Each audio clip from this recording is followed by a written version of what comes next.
Okay, so we're going to continue where we left off and pick up with some more trig proofs. I think we had done 3 examples in the previous video. So for example 4, we have negative sine x equals the cosine of negative x times the sine of negative x times the secant of negative x. Okay, this time the more complicated side is the right-hand side. So we want to work with the right-hand side and try to turn that into negative sine x if we can. Anytime you're doing these and you see negatives on your angles, that's a good indication that you may be using your even-odd identities. So if you'll look on your identity sheet at your even odds, notice they all come from putting a negative on your angle. We wrote them down as thetas, and in our problem they're x's, but that's the same thing. Okay, so let's go through and replace all of these with the even odd. So I'm going to leave the left side of my problem the way it is. I'm only going to work with the right. Cosine of negative x is the same as just the regular cosine. So we can just change this to cosine x. Sine of negative x is the same as the negative of sine of x. So this becomes negative sine x. I'm putting that in parentheses so that it doesn't look like a subtraction sign there. And then secant negative x is just secant.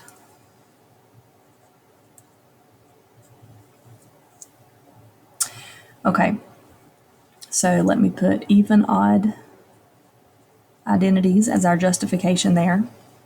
Okay, now what you probably want to do, since I don't see any identities right off the bat that I can plug in, I probably want to take this one that is not a sine or a cosine and write it so that it is a sine or a cosine. All the rest of them are. Okay, so let's take that secant and use your reciprocal identity, which is 1 over cosine, and change that.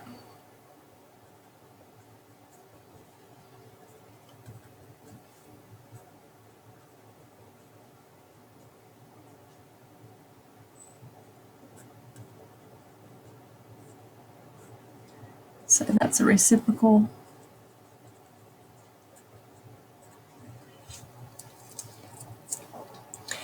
Okay, so now I can clearly see that I have a cosine in the denominator here, and I have a cosine in what would be a numerator here. So those can cancel each other out. And I'm left with negative sine, which is what I want. So I have negative sine x equals negative sine x, and that one is verified, and here I'm just going to put that I canceled factors. All right, example 5, we have cotangent theta, cosecant theta, plus cosine theta, secant squared theta, equals cosecant squared. That should be a theta, not an x. Let me change that real quick. That should be a theta right there. Secant theta. Okay, so the left side of my problem is more complex because I have more terms over here. So that's the side that I want to work with. And I don't see any identities that I can plug in initially. So this is probably another problem where I want to take the things that are not sines and cosines and see if I can make them sines and cosines. But I'm still not going to touch this side of my problem, okay? Cotangent I can turn into cosine over sine.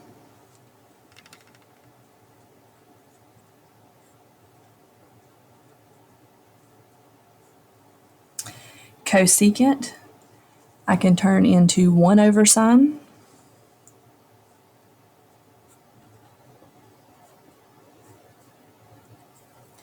I don't want to change this cosine because I'm trying to get everything in sines and cosines, so I'm going to leave that. The secant squared I can change to 1 over cosine squared.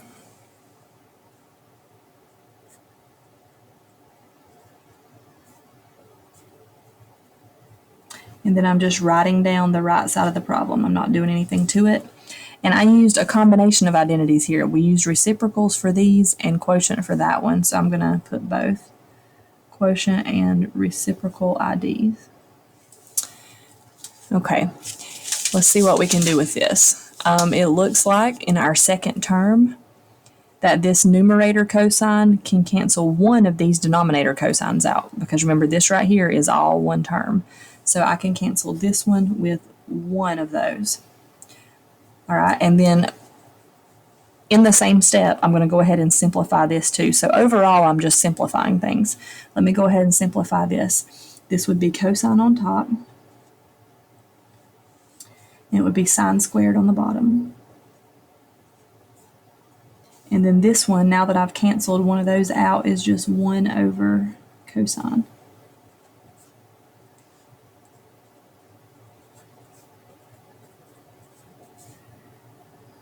I'm just going to put simplify. Okay, now from here, I don't see an identity that I could use. I almost have a cotangent here. If they were both squared or if they were both not squared, I would have a cotangent, but that doesn't really help me much anyway because I'm not trying to get a cotangent over here. Here's what I do see. I see that I have one term on this side, but two terms on this side. So at some point, these two terms have to come together. So let's go ahead and get a common denominator and put them together now. All right, when you get a common denominator, remember you want whatever's in both denominators. So I need sine squared and I need cosine. And then you adjust your numerators accordingly. So from this denominator to this denominator, I picked up an extra cosine. So that means this numerator has to pick up an extra cosine. So cosine times cosine is going to give us cosine squared. All right, over here, my denominator from here to here picked up an extra sine squared. So this numerator is going to get a sine squared. So 1 times sine squared is sine squared.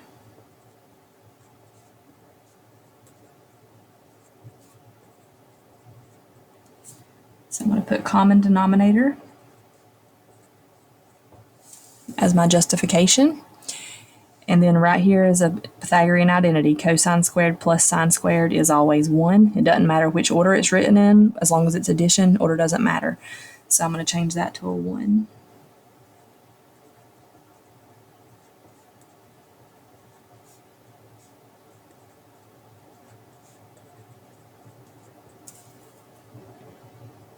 That was a Pythagorean identity.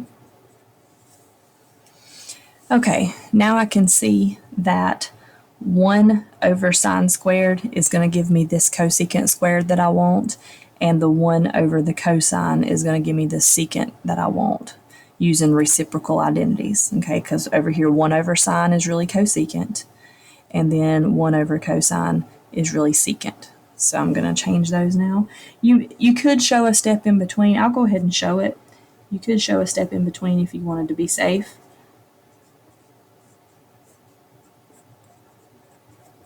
If I wanted to write it like that first, that's perfectly fine. So all we did was we just took one fraction and split it into two multiplication problem, or one multiplication problem, but two fractions, so that you can see each one of these individually instead of in one big fraction. So I'm just going to put split fraction. Okay, so 1 over sine squared is cosecant squared, and 1 over cosine is secant.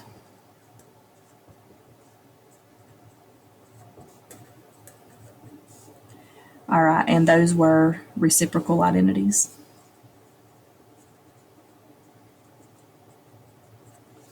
And that one is verified.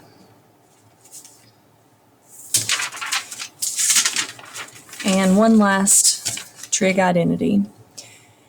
All right, here we have cosecant theta equals sine over 1 plus cosine over sine. Okay, and the right side is definitely the more complicated side, so that's the side that we're going to work with, and we're just going to leave the left side as cosecant all the way down. Okay, there's a couple ways I could approach this again. I see automatically that cosine over sine is cotangent, so I could put a cotangent there. But I look at what I have on this side, and I realize I don't need a cotangent, so that's not the route I want to go. Instead, I see that this is one term and this is two terms again. So at some point, these two terms have to come together. So why not go ahead and do that from the very beginning? So this is another common denominator problem. The thing that makes it a little trickier is one of your denominators is a binomial. It's got two terms in it, so just be careful when you multiply. All right, so what we'll do is our common denominator is going to be one of each denominator. So this 1 plus cosine, put that in parentheses. and then you have this sign. All right, so let's think how our numerators are going to have to change. This denominator went from 1 plus cosine to picking up an extra sign out here. So this numerator is going to pick up an extra sign. Sine times sine, sine squared. Okay, for this one, we went from having a denominator of sine to having this kind of denominator. So this 1 plus cosine is the new part. So this numerator gets a 1 plus cosine, which means when you multiply those, you are going to have to distribute right there. Okay, so cosine times 1 is cosine, and then cosine times cosine is cosine squared. All right, so I'm going to put that we got a common denominator.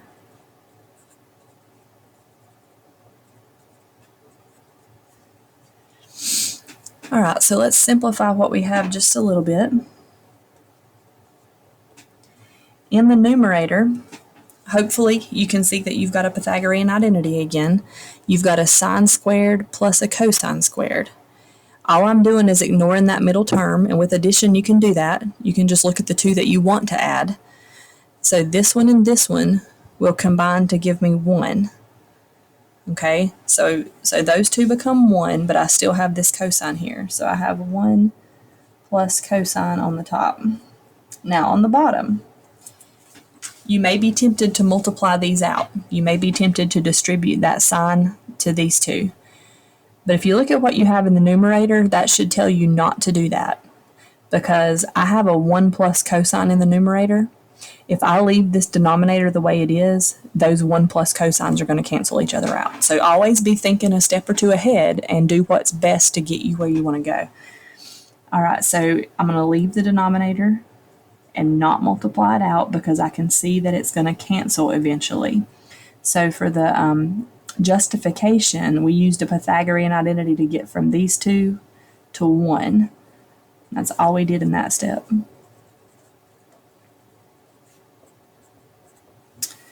Okay, and then, like I said, that can cancel that. So we have cosecant theta.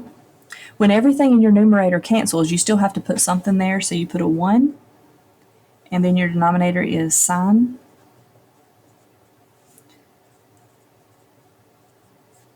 Okay, so I canceled some factors there.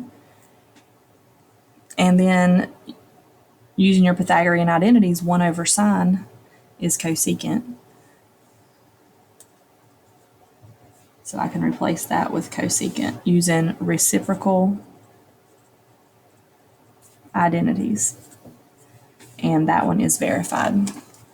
So I can't stress enough that I don't want you to get discouraged as you work these out. Some of them you'll see automatically what you need to do and they'll seem pretty simple. Other ones you may sit there for a while and feel like you're just going in circles and you can't figure it out. That's completely normal when you're first learning how to do these. If you are sitting on a problem too long and you've tried everything you can think of and you just can't figure it out, shoot me an email and I can help you, maybe give you a hint on the next step and kind of get you moving forward.